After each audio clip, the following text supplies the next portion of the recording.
Hello, this is John T. Rhapsodes Esquire, purveyor of awesome old-school audio stories, bringing you another Western story today from 1897 called The Stinging Lizard, from Alfred Henry Lewis's Wolfville series. Lewis walked the earth from 1855 to 1914, growing up in Ohio. He was a lawyer and a newspaperman, as well as an author of novels and short stories. His most popular writings were his Western Wolfville stories set in a fictional mining camp in the Arizona Territory before the latter became a state. Today's story is Chapter 2 in his 1897 book titled Wolfville. The narration occurs between the author and the old cattleman, both of whom are sitting on the porch of a saloon many years after the events the old cattleman describes. The photograph featured in this video is of an actual Faro game in the Arizona Territory in 1895. Hear the words of old. The Stinging Lizard, from 1897, by Alfred Henry Lewis. The following story comes immediately after the story called Wolfville's First Funeral, also featured on this channel, which the old cattleman references in the beginning of this story. "There's no sort of doubt to it," said the old cattleman, after a long pause devoted to meditation and finally to the refilling of his cob pipe. "There ain't the slightest room for cavil or frivolous objection, but them ceremonies over Jack King, deceased, is the most satisfactory pageant Wolfville ever promoted." It was at this point I proved my cunning by saying nothing. I was pleased to hear the old man talk, and rightly theorized that the better method of invoking his reminiscences, just at this time, was to say never a word. "However," the old cattleman continued, "I don't reckon it's many weeks after we followed Jack to the tomb when we came a heap near scheduling another funeral, with the general public a contributing of the corpse. To be specific, I refers to an occasion when we alls came powerful close to lynching Cherokee Hall.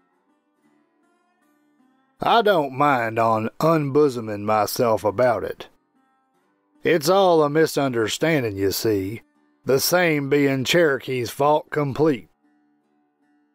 We didn't know him more than to merely drink with at that epoch, and he was that sly and furtive in his plays, and covered his trails so special, he naturally bred such suspicions that when the stagecoach began to be robbed regular once a week, and all unaccountable, Cherokee came mighty close to culminating in a rope. Which goes to show that you can't be too open and free in your game, and Cherokee would tell you so himself. This here tangle I'm thinking of ain't more'n a month after Cherokee took to residing in Wolfville. He came trailing in one evening from Tucson and unfolded a layout and goes to turning a Faro game in the red light saloon. No one remarked about this in particular, since said spectacles is frequent. The general idea was that Cherokee was on the square, and his game was straight, and of course public interest didn't delve no further into his affairs. Now Cherokee himself was one of these here slim, silent people who ain't talking much, and his eye color was one of them raw grays like a new bowie knife. It was perhaps the third day when Cherokee began to struggle into public notice. There was a felon whose name was Boone, but who called himself the Stinging Lizard, and who'd been pestering around Wolfville maybe it's a month. This here Stinging Lizard was there when Cherokee came into camp, and it looked like the Stinging Lizard took a notion agin Cherokee from the jump. Not that this here lizard was likely to control public feeling in the matter. None whatever. He was some unpopular himself. He was too tumultuous for one thing, and he had a bad habit molesting tourists and folks he don't know at all, which cast a pall on disinterested people who had duties to perform. About once a week, this lizard man would get the tremors from drinking too much, and then the camp had to set up with him till his vision subsided.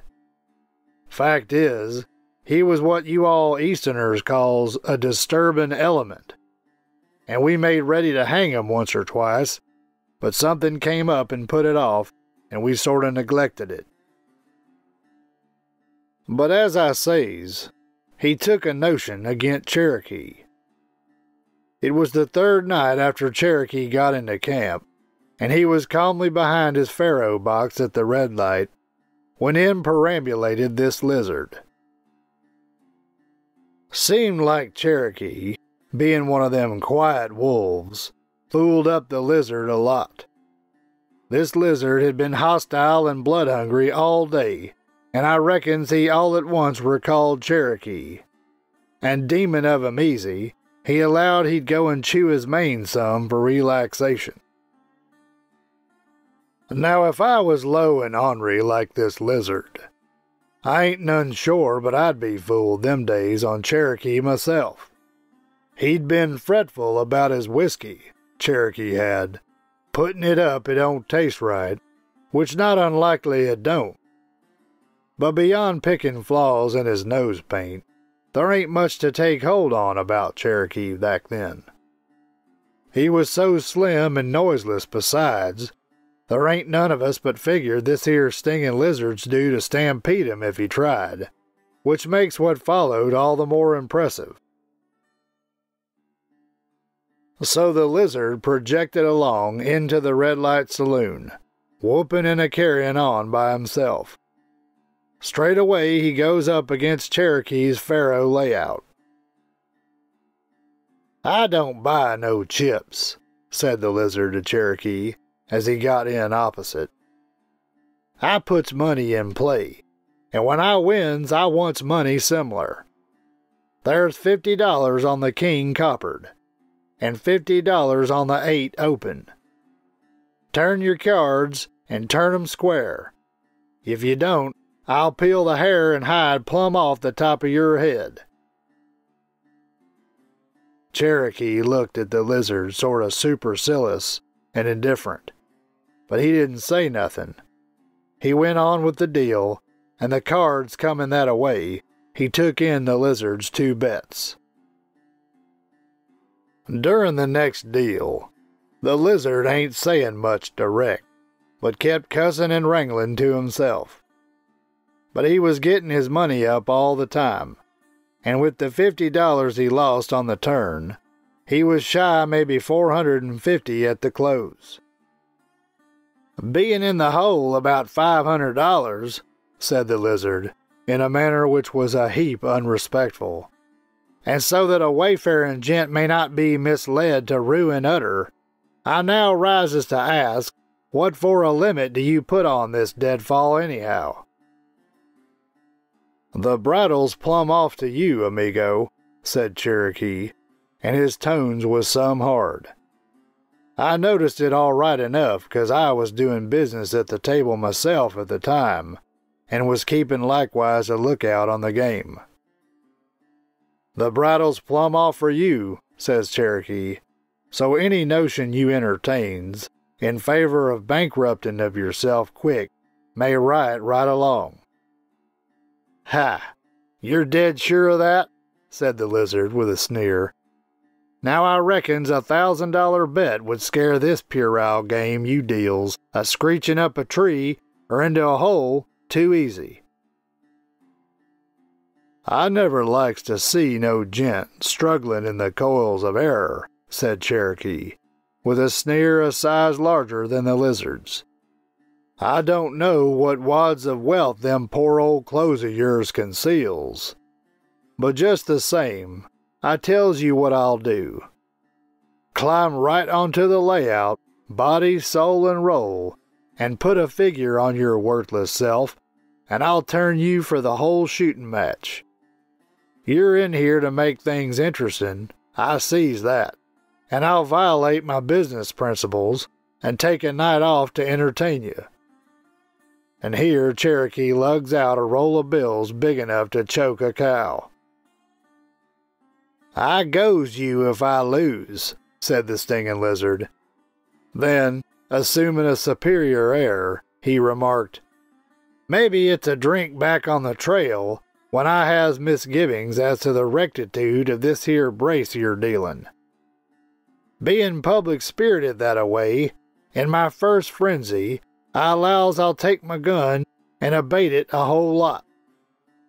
But a calmer mood comes on, and I decides, as not being so likely to disturb a peace-loving camp, I removes this trap for the unwary by merely busting the bank. There," goes on the stinging lizard, at the same time dumping a large wad on the layout, "there's even $4,000. Roll your game for that just as it lays." "Straighten up your dust," said Cherokee, his eyes getting a kind of gleam into 'em. "Straighten up your stuff and get it somewheres. Don't leave it all spraddled all over the scene. I turns for it ready enough, but we ain't gonna argue none as to where it lays after the card falls." The rest of us who'd been bucking the game moderate and right cashed in at this, said the old cattleman, and left an unobstructed claw to the stinging lizard. This here was more caution than good nature. As long as folks was betting along in limits, say under $50, there ain't no shooting likely to ensue.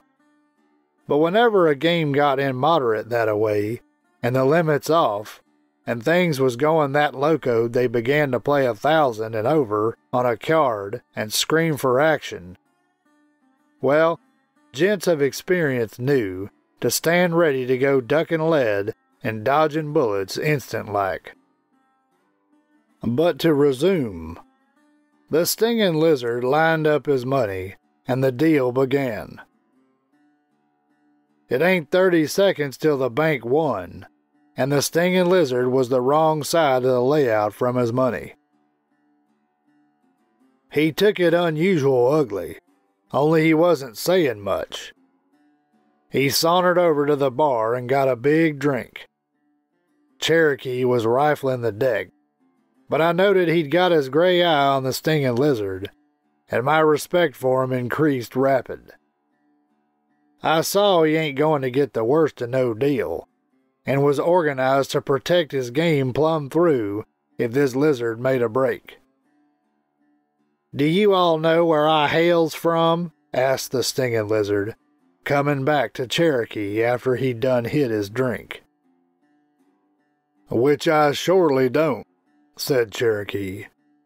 "I has from time to time much worthless information thrust upon me, but so far I escapes all news of you complete. Where I comes from, which is Texas," says the lizard, ignoring of Cherokee's manner, the same being some insulting, "they teaches the babies 2 things. Never eat your own beef, and never let no card thief down you." "Which is highly thrilling," says Cherokee, "as reminiscences of your youth. But where does you all get action on 'em in Arizona?" "Where I gets action won't be no question long," said the lizard, mighty truculent. "I now announces that this here game is a skin and a brace. Therefore I returns for my money, and to be frank, I returns a shootin'." It's at this point we alls who represented the public kicked back our chairs and stampeded out of range. As the lizard made his bluff, his hand went to his artillery like a flash. The lizard was some quick, but Cherokee was too soon for him. With the first move of the lizard's hand, Cherokee searched out a bowie knife from somewheres back of his neck, I was some employed placing myself at the time, and didn't discern it none till Cherokee brought it over his shoulder like a stream of white light. It was sure great knife work. Cherokee gave the lizard edge and point, and all in one motion. Before the lizard more'n lifted his weapon, Cherokee half slashed his gun hand off at the wrist, and then, just as the lizard began to wonder at it, he got the 9-inch blade plumb through his neck. He was let out right there. In a tone showing he was halfway mourning over it, Cherokee said, "It looks like I has more of this thing to do than any sport in the territory. I tried to keep out of this, but that lizard gent wouldn't have it." After the killing, Enright and Doc Peets, with Boggs, Tut, and Jack Moore, sort of talked it over quiet and allowed it was all right. "This stinging lizard gent," says Enright, "had been projecting round lusting for trouble now maybe 6 weeks.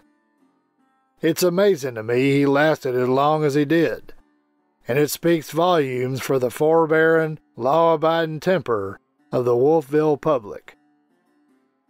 This lizard was a mighty oppressive person, and a heap obnoxious. And while I don't like a knife none myself as a trail out, and inclines to distrust a gent who does, I suppose it's after all a heap a matter of taste and the way your folks brings you up. I leans to the view, gents, that this here corpse is constructed on the square. What do you all think, Peets?" "I entertains ideas similar," said Doc Peets. "Of course, I takes it this card-sharp Cherokee aims to bury his dead.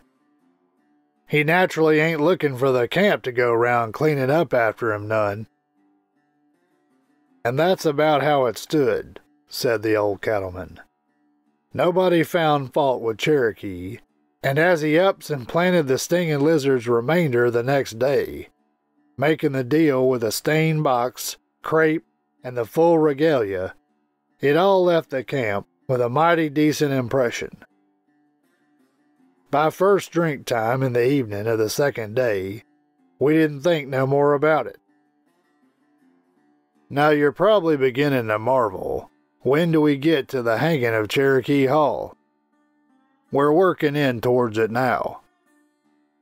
You sees, following the stinging lizard's jump into the misty beyond, which was so sudden I offers 2 to 1 them angels noted a look of surprise on the stinging lizard's face as to how he came to make the trip, Cherokee went on dealing Faro same as usual. As I says before, he ain't no talker nohow. Now he said less than ever.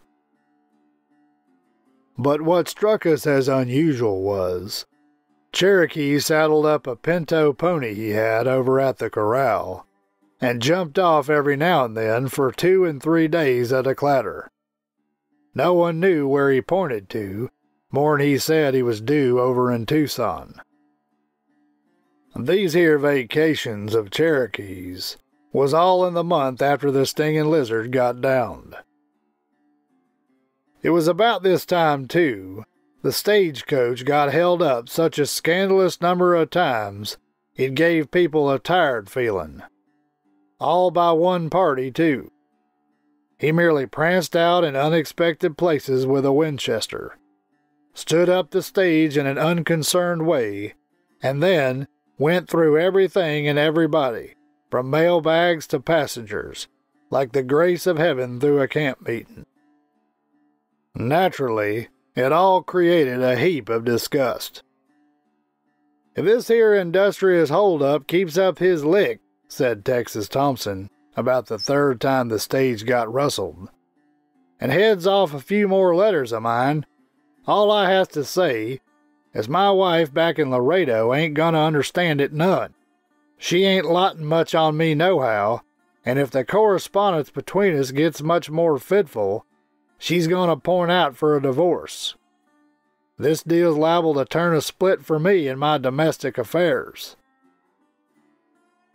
And that's the way we alls felt. This stage agent was surely in disrepute some in Wolfville. If he'd been shaking up Red Dog's letter bags, we wouldn't have minded so much. I never did know who was the first to think of Cherokee Hall, but all at once it was all over camp. Talking it over, it was noticed mighty soon that, come right to the cases, no one knew Cherokee's record, where he'd been, or why he was here. Then his stampeding out of camp like he'd been doing for a month was too much for us. "I puts no trust in them Tucson lies he tells, neither," said Doc Peets. "Whatever would he be shaking up over in Tucson? His game's here, and this theory that he's got to go scattering over there once a week is some gauzy." "That's whatever," said Dan Boggs, who always trails in after Doc Peets and plays the same system emphatic. And I says myself, not finding no fault with Boggs therefore, that this here Peets was the finest educated and levelest-headed sharp in Arizona. "Well," said Jack Moore, who, as I says before, did the rope work for the Stranglers, "if you alls get it settled that this Faro gent's turning them tricks with the stagecoach and mailbags, the sooner he's swinging to the windmill, the sooner we hears from our loved ones at home. What do you say, Enright?" "Why," says Enright, all thoughtful, "I reckons it's a case. Suppose you caper over where he feeds at the OK House and bring him to us. The signs and signal smoke surely points to this here Cherokee as our meat. But these things has to be done in order. Bring him in, Jack, and to save another trip, suppose you bring a lariat rope from the corral at the same time." It didn't take Jack Moore no time to throw a gun on Cherokee, where he was consuming flapjacks at the OK House, and told him the Vigilance Committee needed him at the New York store. Cherokee didn't buck none, but came along, passive as a tabby cat. "Whatever's the hot card to all this?" Cherokee said to Jack Moore. "Is it this stinging lizard play a month ago?" "No," says Moore, "'tain't quite such ancient history. It's stagecoaches. There's a passel of people down here as allows you've been rustling the mails. Old man Rucker, who keeps the OK House, was away when Moore rounded up his party. But Mrs. Rucker was there, and the way that old lady talked to Enright and the committee was a shame. She came over to the New York store too, along with Jack Moore and Cherokee, and pranced in and came mighty near stampeding the whole outfit. "See here, Sam Enright," she shouted, wiping her hands on her bib. "What be you all aiming for to do? Lining up, I suppose, to hang the only decent man in town." "Ma'am," said Enright, "this here sharp is accused of standing up the stage them times recent over by Tucson. Do you know anything about it?" "No, I don't," said Mrs. Rucker. "You don't reckon now I did it none, do you? I says this, though. It's a heap sight more likely some drunkard a settin' right here on this committee stops them stages than Cherokee Hall." "Woman's nature is emotional," said Enright to the rest of us. "She's incapable of doing right.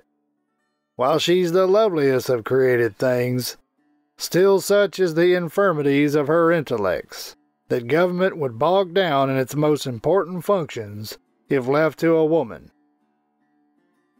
"Bogged down or not," said Mrs. Rucker, getting red and heated, "you fools setting up there like a band of prairie dogs don't hang this here Cherokee Hall.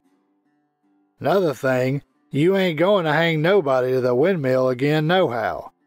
I has my work to do, and there's enough on my hands feeding such swine as you alls 3 times a day without having to cut down dead folks out of my way every time I goes for a bucket of water. Y'all take notice now, you don't hang nothing in the windmill no more. As for this here Cherokee, he ain't stopped no more stages than I be. But you sees yourself, ma'am, you hasn't the slightest evidence thereof, said Enright, trying to soothe her down. I has, however, what's a mighty sight better than evidence, says Mrs. Rucker, and that's my firm convictions. Well, see here, says Cherokee, who's been listening all peaceful this whole time. Let me in on this. What be you alls doing this on? I reckons I'm entitled to look at your hand for my money. Enright went on and laid it all out for Cherokee, how he was out of camp every time the stage was robbed, and the idea was abroad that he was the one doing it. As the cards lay in the box, said Cherokee, I don't reckon there's much doubt but y'all will wind up the deal by hanging me. It's surely 5 to 1 that way, said Enright, although I'm bound to say it ain't none decisive as yet. The truth is, said Cherokee, sort of thoughtful, I wasn't aiming to be hung none this autumn. I ain't got time, gents, for one thing, and has arranged a heap different. In the next place, I never stood up no stagecoach. That's what they all says, put in Boggs, who was a mighty impatient man. I surely notes no reason why we all can't proceed with this here lynching at once. Suppose this Cherokee ain't stood up no stage. He's done plenty of other things that merits death. It strikes me there's a sight of unnecessary talk here. If you ain't out working the road them stage robbing times, said Doc Beats to Cherokee, not heeding of Boggs' petulance, suppose you unfolds where you was at. Well, son, not to string this here story out longer than 3 drinks, said the old cattleman. Here's how it was. This Cherokee, it looked like, was soft-hearted that-a-way, what you calls romantic. And it seemed likewise that shoving the stinging lizard from shore that time sort of took advantage and fed on his conscience. So he went browsing round the postmaster all casual, and asked some questions. Cherokee got a pointer about some yearling or other in Tucson this stinging lizard sent money to and made good for, which Cherokee found the same to be a fact on capering over there. It was a young nephew or some such play, and the stinging lizard had the young one staked out over there and was putting up for his raiment and grub all regular enough. I hereafter backs this infant's play myself, said Cherokee to the barkeep of the Oriental Saloon over in Tucson, which was the party the stinging lizard pastured the young one on. You're all right, Bill, goes on this Cherokee to the barkeep, but now that I goes back of the box for this here infant boy, I reckons I'll saw him off onto a preacher, or some sharp similar, where he will get a Christian example. What do you think? The barkeep said himself he allowed it was the proper play to make. So he and Cherokee went surging round, and at last they camped the boy, who's 7 years coming, on the only pulpit sharp in Tucson. This gospel spreader said he'd feed and bed down the boy for some sum, which was sure a giant one, but the figures I now forgets. Cherokee gave the preacher a stack of blues to start his game, and was now pestering round in a court trying to get the young one counterbranded from the stinging lizard's outfit into his, and given the name of Cherokee Hall. That's what took him over to Tucson them times, and not stage robbing.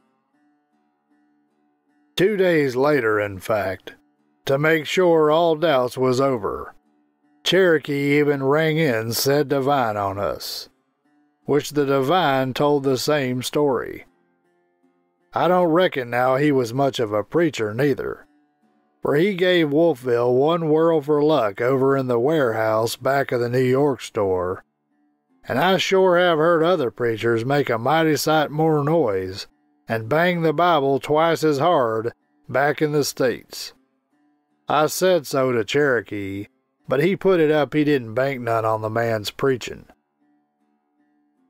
What I aims at, said Cherokee, is someone who rides herd on the boy all right, and don't let him stampede off none into vicious ways. Well, why don't you keep the camp informed of this here orphan and the play you makes, said Enright, at the time it was explained to the Vigilance Committee, the time they treed Cherokee about them stages. It's that benevolent and mushy, said Cherokee. I'm plumb ashamed of the deal, and don't allow to go posting no notices thereof. But along comes this here hold-up business, and, all inadvertent, tips my hand, which the same I stands, however, just the same. It's all right, said Enright, some disgusted though. But the next time you makes them foundling asylum trips, don't walk in the water so much. Leave your trail so Wolfville sees it, and then folks ain't so likely to jump your camp in the dark and take to shooting you up for hostiles. And there's one more thing, continued Enright, and then we ordered the drinks. Jack Moore was hereby instructed to present the compliments of the committee to Rucker when he trailed in from Tucson, which he also notified him to hobble his wife thereafter during sessions of this body. She's not to go dragging her lariat round loose no more, setting law and order at defiance during such hours as is given to business by the stranglers. And that concludes Alfred Henry Lewis's 1897 story called The Stinging Lizard. This is John T. Rhapsodies, Esquire, purveyor of awesome old-school audio stories. Thank you for listening. You can find more stories like this in the channel's playlists. Find them by staying tuned for the last 20 seconds of this video and clicking on the end screen icons. You can also go to the channel homepage and click on the playlist tab. If you enjoyed this story and would like to hear more, please help me earn the warm embrace of Mr. and Mrs. YouTubes who look with loving favor upon those channels whose listeners faithfully subscribe, like, comment, click the notification bell, and share the videos with their friends so that they too can hear the words of old.